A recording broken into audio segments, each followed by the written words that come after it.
जी दोस्तों ये जनाब हुण जानवर नूं तेल देण लगे ने जी। ते ए जनाब अल्लाह हीरा भाई और कारी रियाज साहब ने जनाब वड्डे बकरे हैं जनाब तेल ते वड्डे बकरे दा नाम दसो जी इसम मुबारक।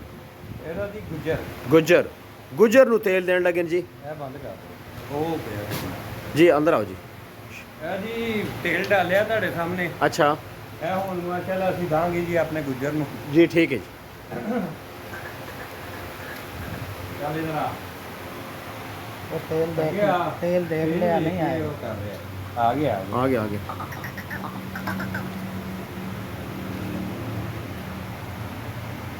जानवर भी बड़ा सियाना होंदा है।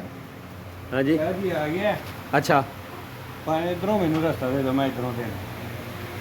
ਇਹ ਜੀ ਮੈਂ ਫੜ ਲਿਆ ਬੱਕਰਾ ਆਪਣਾ। हाँ हाँ ਇਹ ਦੇਖੋ ਕਿਆ ਬੜੇ ਬਾਤ। ਆਰਾਮ ਦੇ ਨਾਲ ਅਮਜਦ ਭਾਈ। ठीक है। ए तेल देने का तरीका जनाब क्या बात। एक कितना तेल सी तकरीबन? ਇਹ ਤਕਰੀਬਨ 100 ਸੀਸੀ ਤੋਂ ਜ਼ਿਆਦਾ ਸੀ। 100 सीसी तो ज़्यादा सी। अच्छा ਇਹ ਜੀ ਦੇ ਰਿਹਾ ਜੀ ਤੇਲ ਦੇਖ ਲਓ क्या ਆਰਾਮ बात ਦੇ ਨਾਲ। ज़बरदस्त माशाल्लाह जी।